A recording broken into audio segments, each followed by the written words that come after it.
Hello दोस्तों, मैं हूं प्रांजल। सभी का स्वागत करता हूं क्रिप्टो वैल के बिल्कुल फ्रेश वीडियो के अंदर। तो दोस्तों यहाँ पे बात करते हैं बिटकॉइन के बारे में। एंड कल जैसे मैंने आपको बताया था कि बिटकॉइन में दो सपोर्टिव लेवल्स हैं।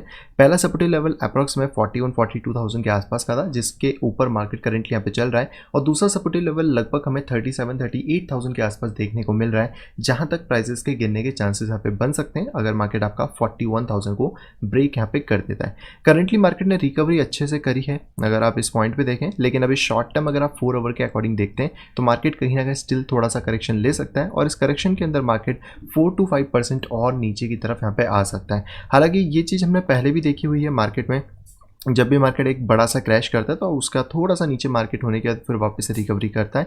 बट क्योंकि मार्केट अभी भी करंटली यहाँ पर एक डाउन तरफ ही है, तो आपको ज़्यादातर शॉर्ट के ट्रेड्स पे ही फोकस करना होगा एटलीस्ट तब तक जब तक मार्केट 44,300 या फिर अगर इस ट्रेंड लाइन के अकॉर्डिंग बात करें तो 44,600 के ऊपर यहाँ पे नहीं जाता, तब तक मार्केट आपका बियर में ही रहेगा। और इसके बाद भी एक और लेवल है जो कि रजिस्ट करेगा 46,900 के आसपास का, जो स्टिल बियरिश यहाँ पे रहने वाला है। तो टोटल 3 लेवल्स आपके पास हैं, पर करंट सिनेरियो के हिसाब से हम इन दो ही लेवल पे ज़्यादा फोकस करेंगे, या फिर आप इसको एक पूरे जोन की तरह भी यहाँ पे ट्रीट कर सकते हैं। तो आप चाहें तो इस पूरे पोर्शन को इस तरह भी फॉर्म यहाँ पे कर सकते हैं। हालांकि मैं इस पूरे चार्ट को एक बार यहाँ पे रिमूव कर देता हूँ ताकि हम दोबारा से फ्रेश चार्ट बना लें। जो भी पुरानी चीज़ें हैं वो सारा यहाँ पे रिमूव हो जाएगा। तो करेंटली अगर हम लोग एक अच्छे सपोर्ट के हिसाब से कोऑर्डिनेट करने की कोशिश करें तो वो मार्केट को भी 40,000 के आसपास ही देखने को मिल रहा है। आप देख सकते हैं 40,700। तो यहाँ से मार्केट को बाउंस करना चाहिए, और इसके हिसाब से अगर वर्स्ट सिनारियो कभी क्रिएट होता है तो मार्केट का जो मैं आपको सेकेंड लेवल 36,000 के आसपास बता चुका हूँ, यहाँ पे भी मार्केट को थोड़ा सा हेल्प मिल सकती है। एंड 4 आवर के अकॉर्डिंग मैंने आपको बता ही दिया है कि मार्केट अभी करेंटली डाउन है। और अगर आप इस वाले जोन से भी देखते हैं तो यहाँ पे मार्केट को अप्रॉक्स आप 44,000 के एरिया के ऊपर यहाँ पे ट्रेड करना चाहिए ताकि मार्केट फिर बुलिश हो सके।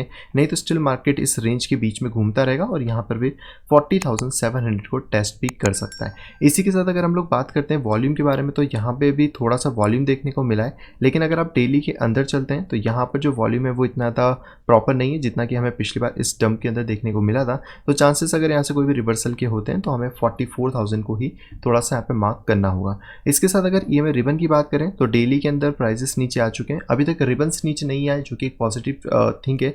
लेकिन यहाँ पर अगर रिबन के अंदर कोई चेंजेस हो जाता है तो वेल एंड गुड, नहीं हो पाता है तो मे बी पॉसिबिलिटी कि हम लोग प्राइसेस में सबसे लो प्राइस 30,000 को भी टेस्ट यहाँ पे कर सकते हैं, जो कि हमारा पिछली बार का एक बॉटम एरिया था। इवन दैट मैंने इसको वीडियोस में भी कवर करा था। एक टाइम पे आपको बताया था कि यहाँ पे पॉसिबल सिनेरियो बन सकता है कि एक डिसेंडिंग ट्रायंगल बन जाए, और उसके चांसेस फिलहाल के टाइम पे यहाँ पे थोड़े से ज़्यादा हमें देखने को मिल रहे हैं। प्लस जो हम लोगों ने ये वाला सिनेरियो यहाँ पे प्ले आउट होते हुए देखा था जिसमें कि मार्केट ड्रॉप हुआ था, अभी भी मार्केट एग्जैक्टली हो रहा है। जो पॉसिबल सिनेरियो वही बनता है कि मार्केट को 30,000 तक नीचे की तरफ डिक्लाइन कर सकता है। तो थोड़ा बहुत आप अभी कैश में रह सकते हो जब तक मार्केट 44,000 को ब्रेक करके वापस ऊपर की तरफ नहीं आता है।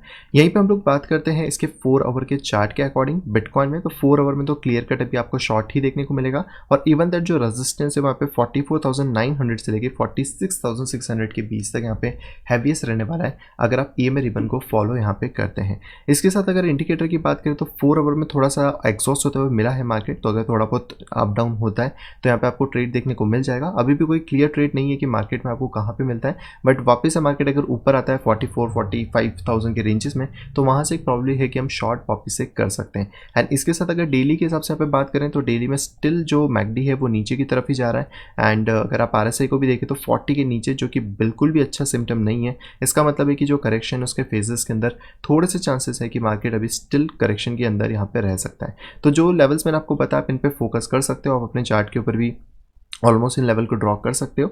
तो सबसे पहले जो भी लेवल रहेगा सपोर्ट का वो 40,000 के आसपास ही रहने वाला है। इसको ब्रेक करता है तो मार्केट 36 या 37,000 के आसपास तक मार्केट यहाँ पे फिर ड्रॉप भी कर सकता है। जो भी चेंजेस होंगे वो मैं आपको डेफिनेटली अपडेट कर दूंगा, क्योंकि अगर चेंजेस होना भी है बिटकॉइन के प्राइजेस के अंदर तो इंपॉर्टेंट है कि यहाँ पर या तो कोई सा डाउन चैनल या फ्लैग समथिंग कुछ बने या फॉलिंग वेज बने, उसके बाद से फिर मार्केट, जैसे कि हमने लास्ट टाइम इस पोजीशन पे देखा था, अगर ऐसा कुछ यहाँ पे सिनेरियो प्ले आउट हो पाता है तो आप इसको कॉपी करके देख सकते हैं। एंड इस सिनेरियो को अगर हम यहाँ से इस तरह कॉपी करते हैं तो अगर ये सिनेरियो कुछ भी प्ले आउट होता है तो मार्केट एटलीस्ट यहाँ पे टेस्ट करके वापस से बाउंस दे सकता है। बट स्टिल हम बिटकॉइन पे बियरिश नहीं है, जैसे मैंने आपको पहले भी कहा था। बट हाँ, शॉर्ट टर्म में बियरिश है, लेकिन जो लॉन्ग टर्म विजन है वो इस साल के एंड का या फिर इस साइकिल का वो स्टिल अभी भी $2-2.5 लाख $3 लाख तक स्टिल यहाँ पे मेंटेन है। लेकिन जो भी चेंजेस होंगे उसके अकॉर्डिंग टारगेट्स भी चेंज होंगे। इस चीज़ का ध्यान रखिएगा, क्योंकि मार्केट में आपको हर दिन एनालिसिस करके प्रॉपर्ली थोड़ा सा समझना यहाँ पे पड़ता है। बाकी अगर आप डिटेल में समझना चाहते हैं कि कैसे एनालिसिस होता है, क्या सारी चीज़ें होती हैं, तो आप यहाँ पे ज्वाइन कर सकते हैं मेरे इस टेक्निकल एनालिसिस कोर्स के अंदर,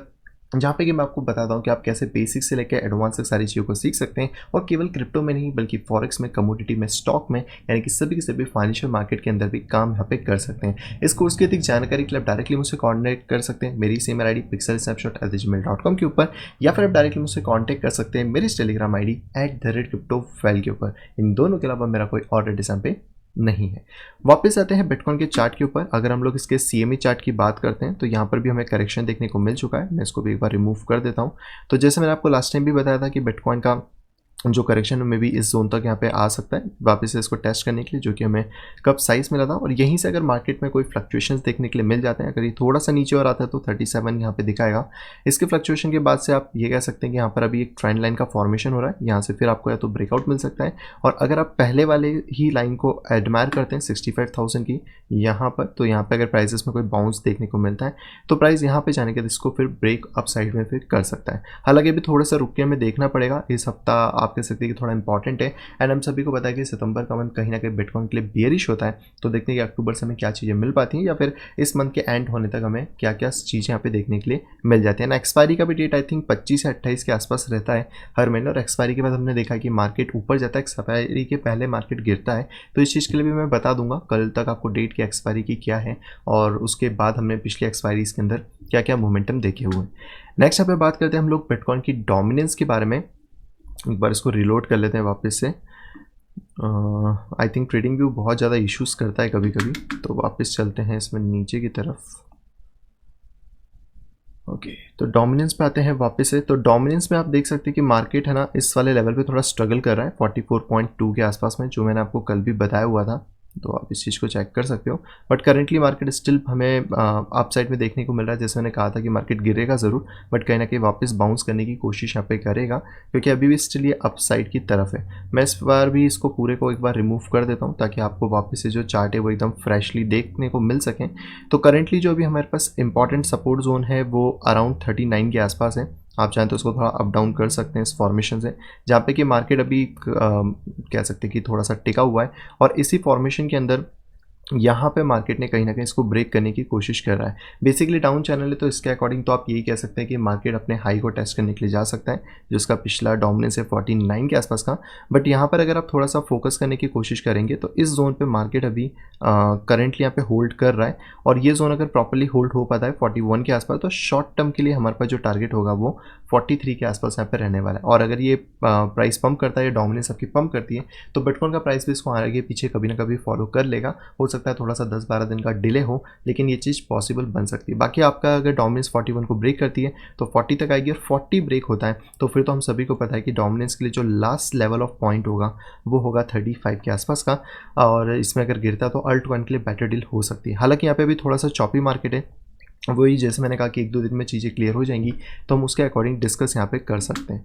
यहीं पे हम लोग बात करते हैं अदर मार्केट के बारे में। तो इसमें भी बहुत ज़्यादा आपको हौच-पौच देखने को मिल रहा है, इसको भी रिमूव करते हैं। एंड ये इसका पिछला हाई लेवल था जो कि हमने देखा था मार्केट के ऊपर।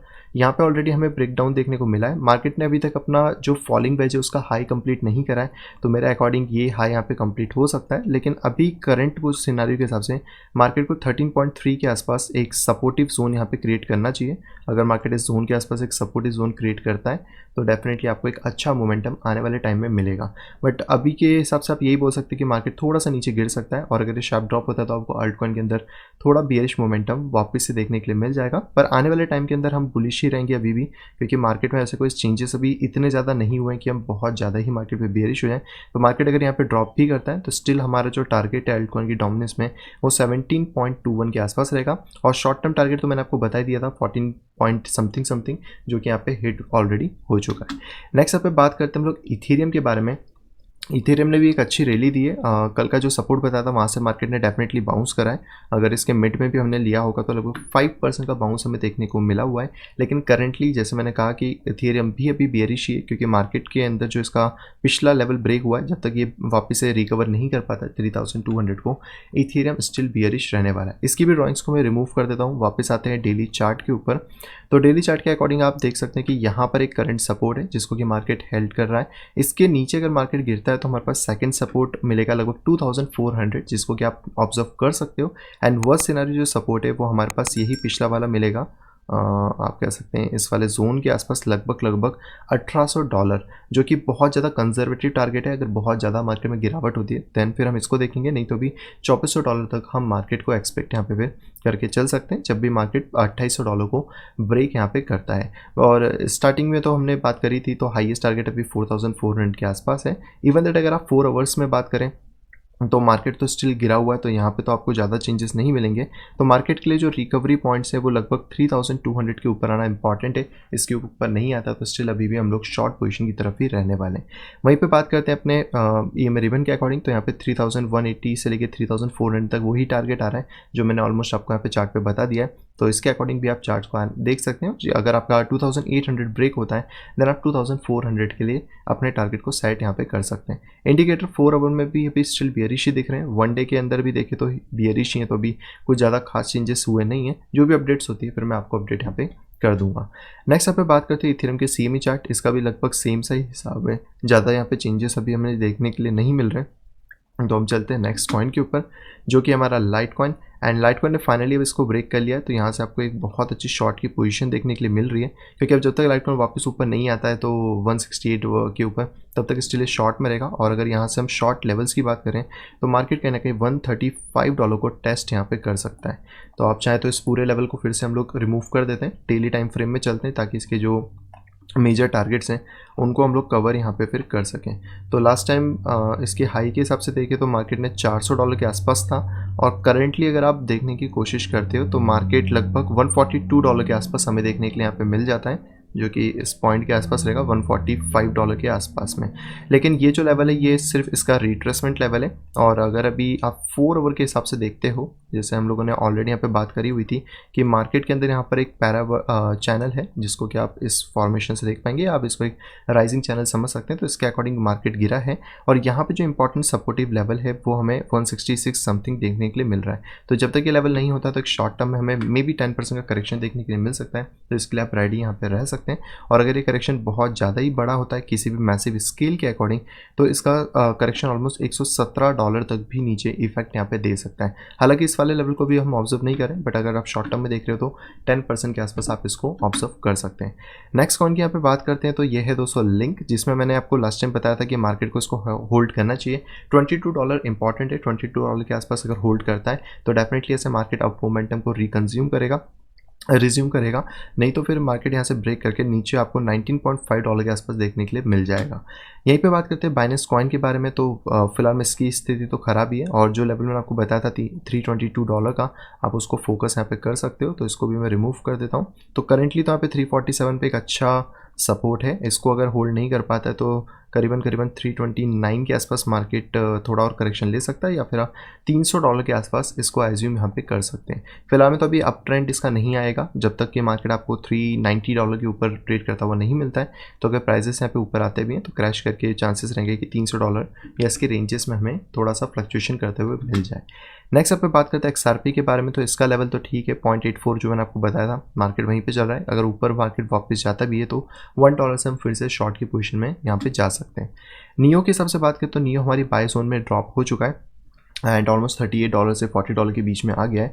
यहाँ पे अगर शॉर्ट टर्म बाउंस मिलता है तो एक्सपेक्टेशन रहेगी 10 to 12% की मोमेंटम की। बाकी अगर कोई भी वर्स्ट सिनेरियो में क्रैश होता है तो आप रेडी रह सकते हो $25.99 के लिए, जो कि एक बहुत दूर का टारगेट ऑब्वियसली है। इसके मिड टारगेट्स में भी अगर आप देखना चाहें तो लगभग $31 है, लेकिन ज़्यादा चांसेस फिर हो जाएंगे, क्योंकि अगर बिटकॉइन शार्प फॉल करता है तो अल्टकॉइन के अंदर गिरावट थोड़ी तेज होती है उस टाइम पे। नेक्स्ट यहाँ पे बात करते हैं डॉट के बारे में। तो डॉट में मैंने आपको लास्ट टाइम बताया था कि मार्केट का जो बिहेवियर है वो इस तरह हो सकता है, एंड हम लोग जिस चीज़ पे भी बहुत ज़्यादा फोकस कर रहे हैं डॉट में, वो है इसका ये वाला लेवल जहाँ पे कि हमें एक हेड एंड शोल्डर का फॉर्मेशन मिला हुआ है, शोल्डर हेड एंड शोल्डर।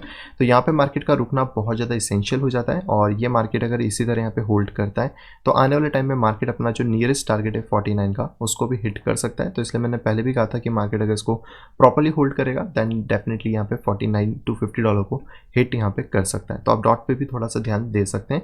और ऑब्वियसली बात है, यहाँ पर इसका जो फॉलिंग वेज बना था लास्ट टाइम में, वो अभी तक इसकी हाइट कंप्लीट नहीं हुई है। तो शॉर्ट टर्म में अगर कुछ गिरावट आती है तो हम दो लेवल्स पे ध्यान रखेंगे। एक है अभी 26 का, और वर्स्ट सिनेरियो में अगर प्राइस गिरता है तो $19 के आसपास हमें दोबारा से री एंट्री देखने के लिए मिल जाएंगी। नेक्स्ट यहाँ पे अगर बात करते हैं तो ये है हमारे पास बिटकॉइन कैश, जो कि हमारा सपोर्ट लेवल $510 को टेस्ट कर चुका है। अभी भी करंटली यहाँ पे शॉर्ट की पोजिशंस रनिंग में ही है, ज़्यादा कुछ इसमें चेंजेस हुए नहीं हैं, और अगर प्राइसेस ऊपर भी आते हैं तो $592 को ब्रेक करना इसेंशियल यहाँ पे रहेगा। नेक्स्ट यहाँ पे बात करते हैं सोल के बारे में। तो सोल के लिए भी जो हैवीएस्ट रेजिस्टेंस बना है वो बना $150 के आसपास का। तो यहाँ से अगर आपको फिर भी प्राइस मिलता है तो स्टिल शॉर्ट रहेगा। इवन दैट अगर प्राइसेस $170 तक भी आ जाते हैं तो भी ये कहीं ना कहीं एक शॉर्ट की पोजीशन का इंडिकेशन हमें दे रहे हैं। और अगर मैं इसको रिमूव कर देता हूँ, आप फिर भी ट्रेड लेना चाहते हो लॉन्ग की पोजीशन, तो आप वेट कर सकते हो इस ट्रेंड लाइन के ब्रेक होने का। एंड ये ट्रेंड लाइन अगर हमें आने वाले टाइम में ब्रेक होती हुई मिलती है तो हम लोग लॉन्ग पोजीशन ले सकते हैं, नहीं तो फिर आपको थोड़ा सा वेट करना पड़ेगा। और जैसे मैंने आपको बताया था कि मार्केट का जो अगला सपोर्ट है वो $81 के आसपास हमें फिर देखने के लिए यहाँ पे मिल सकता है सोल के अंदर। तो करेंटली आप इस चीज़ पे फोकस रखिए, और यहाँ पे जो भी रेजिस्टेंस है ये वाला लगभग 153 के आसपास का, ये जब तक ब्रेक नहीं होता आप कोई भी लॉन्ग के ट्रेड को एग्जीक्यूट यहाँ पे नहीं कर पाएंगे। नेक्स्ट यहाँ पे बात करते हैं कडानो के बारे में। कडानो का भी अच्छा खासा शॉर्ट हुआ है। करेंटली अगर 2.24 के आसपास आता है तो मार्केट स्टिल यहाँ पे $1.8 को टेस्ट नीचे कर सकता है। तो स्टिल आप कह सकते हैं कि शॉर्ट पोजीशन रहने वाली है। और इस ट्रायंगल के अकॉर्डिंग हाइट की भी बात करें तो लगभग 1.77 या 1.8 तक मार्केट यहाँ पे टेस्ट कर सकता है। तो डेफिनेटली इस चीज़ पे ध्यान रखें, और 2.2 के ऊपर अगर वापस मार्केट रिकवर कर पाएगा देन बुलिश हो सकते हैं, नहीं तो स्टिल हम लोग बियरिश यहाँ पे रहने वाले। तो बस दोस्तों इतने ही थे आज के कॉइन। अब हम चलते हैं अपनी न्यूज़ पे। सबसे पहले यहाँ पे न्यूज़ आ रही है पेपाल की तरफ से। पेपाल ने एक नया कंज्यूमर ऐप लॉन्च कर दिया है जो कि क्रिप्टो नॉन क्रिप्टो यूजर्स दोनों के लिए होने वाला है, जिसके अंदर क्रिप्टो है, सेविंग के और डायरेक्ट डिपोजिशंस होंगे। एंड ये एक वन स्टॉप सॉल्यूशन होगा। जैसे इंडिया में हम लोग पेटीएम यूज़ करते हैं, समथिंग यूज़ करते हैं, वैसा आप इसको समझ सकते हो। ये जो कि यहाँ पे रोल आउट होगा यूएसए के लिए। आगे कब आता है, कौन कौन सी कंट्री में आता है, वो आगे हमें आने वाले दिनों में अपडेट मिल जाएगी, बट अभी के लिए सिर्फ और सिर्फ यूएसए के लिए यहाँ पर होने वाला है। अगली खबर यहाँ पे आ रही है डच बोरसिस की तरफ से, जिन्होंने यहाँ पे लॉन्च कर दिए हैं 3 नए ETFs, जो कि हैं सोलाना का, ट्रॉन का और पोल्का डॉट का। ETN का मतलब होता है एक्सचेंज ट्रेडेड नोट, जो कि थोड़े बहुत सिमिलर ही होते हैं इसकी तरीके से ETP और इन सारी चीज़ों के। तो यहाँ पे टोटल 3 आए, डॉट, सोलाना, TRX। तो आप कह सकते हैं कि अब ये भी स्टॉक मार्केट के ऊपर यहाँ पे ट्रेड हो रहे हैं। तो TRX को भी शिटकॉइन मत समझना, आगे ना पीछे मोमेंटम अच्छा मिल सकता है, बट हाँ सारा पैसा किसी भी एक प्रोजेक्ट में नहीं लगाना चाहिए, हमेशा डाइवर्सिफाई थोड़ा रहना चाहिए। अगली दूसरा पे खबर आ रही है इंस्टीट्यूशन इन्वेस्टर की तरफ से, और मैंने जैसे आपको पहले भी कहा है आप यहाँ पे बेचते जाओगे, इंस्टीट्यूशन अभी यहाँ पे खरीदते जाएंगे। और ये इनका 5वां हफ्ता है जहाँ पे कि इन्होंने अपनी क्रिप्टो की इन्वेस्टमेंट को इंक्रीज यहाँ पे करा है। 42 मिलियन हमें पिछले एंड में देखने को मिले थे, पिछले एंड ऑफ वीक सितंबर के अंदर। तो आप समझ सकते हो कि कितना ज़्यादा पैसा इस मार्केट के अंदर आ रहा है। और ये 5वां ऐसा हफ्ता है जहाँ पे कि पैसा कंटिन्यूसली आ रहा है, चाहे मार्केट गिर रहा है या फिर पंप हो रहा है, क्योंकि स्टिल जैसे मैंने कहा कि अभी टॉप लगने में टाइम है बिटकॉइन का, और उस टॉप के लिए ही आई थिंक ये लोग वेट कर रहे हैं। शॉर्ट टर्म न्यूज़ से शॉर्ट टर्म चीज़ें आपको डिफर कर सकती हैं, लेकिन स्टॉप लॉस आपको बचाएंगे। एंड आपके पोर्टफोलियोज अलग रखो, ट्रेडिंग अलग, इन्वेस्टिंग अलग, ताकि आप प्रॉपर तरीके से मैनेज यहाँ पे कर पाएँ। अगली दूसरा पे खबर आ रही है जिम्बाब्वे की तरफ से। जिम्बाब्वे में अब यहाँ पे ब्लॉकचेन टेक्नोलॉजी का यूज़ करा जाएगा पेमेंट्स के लिए, क्योंकि आप सभी को पता है कि यहाँ पे 2008 में इनका कॉलेप्स हो गई थी करेंसी, जो नेशनल करेंसी, उसके हाइपर इन्फ्लेशन था। बाकी कंट्रीज़ में भी ये सिनेरियो हो सकता है, तो ऐसा ज़रूरी नहीं कि आप एक अच्छी कंट्री में रह रहे हो तो वहाँ हाइपर इन्फ्लेशन नहीं आएगा, डेफिनेटली आ सकता है। तो यहाँ पर बेसिकली कुछ एंटरप्रेन्योर्स जिन्होंने जिम्बो कैश के नाम से पे बनाया, अब देखते हैं कि कैसा परफॉर्मेंस करता है। और अगर ये चीज़ चलती है तो आप ये कह सकते हो कि कुछ ना कुछ सेव इनके लिए यहाँ पे रहेगा, नहीं तो जो इनका पिछले 10-12 साल से बुरा टाइम यहाँ पे चल रहा है वो बहुत ज़्यादा स्ट्रगल यहाँ पे हो सकता है। अगली दोस्तों खबर आ रही है पी नेटवर्क की तरफ से। पी नेटवर्क के अंदर से 277 बिटकॉइन यहाँ पे लॉस हो चुके हैं, जो कि बाइनेंस चेन के ऊपर एक प्रोजेक्ट था। और यहाँ पे जो प्रोटोकॉल है वो बेसिकली हैक हुआ था, तो आप समझ सकते हो कि अभी जो स्मार्ट कॉन्ट्रैक्ट्स है वो इतने ज़्यादा वैलिड नहीं हो पाए। तो हालाँकि ऑडिटिंग सब रहती है प्रोजेक्ट्स की, लेकिन फिर भी कहीं न कहीं ये चीज़ें होती है। तो अगर आप कोई भी डिसेंट्रलाइज़ चीज़ में जा रहे हो डीफाई के अंदर, तो थोड़ा-सा उसमें कॉशियस ये रहना कि आपके साथ भी ये प्रॉब्लम यहाँ पे क्रिएट हो सकती है। जहाँ पे हैकिंग कभी भी हो सकती है क्योंकि सॉफ्टवेयर कोड है, और अगर कोई छोटा-सा भी बग रह जाता है, तो वहाँ पर जो हैकर्स हैं वो फ़ायदा उसका उठा लेते हैं। अगली दोस्तों यहाँ पे खबर आ रही है अफ्रीका की तरफ से। अफ्रीका के अंदर जो रेमिटेंस है, यानी कि जो बाहर के देशों से पैसा आता है, जो भी उनके कह सकते हैं नागरिक बाहर काम करते हैं, तो बेसिकली वो 5.4% तक गिरा है, जो कि $41 बिलियन के आसपास है कोविड-19 के अंदर। उसके 2 मेजर रीज़न थे, एक तो बहुत ज़्यादा खर्चीला है भेजना, और एक तो इसमें हाई पैसा भी लगता है। जैसे कि अगर मान लीजिए इनको $200 भेजना है, तो इनको कम से कम 8% की जो वैल्यू है, 10% मोटा-मोटा हिसाब पकड़े तो $20 हो जाता है राउंड फिगर में।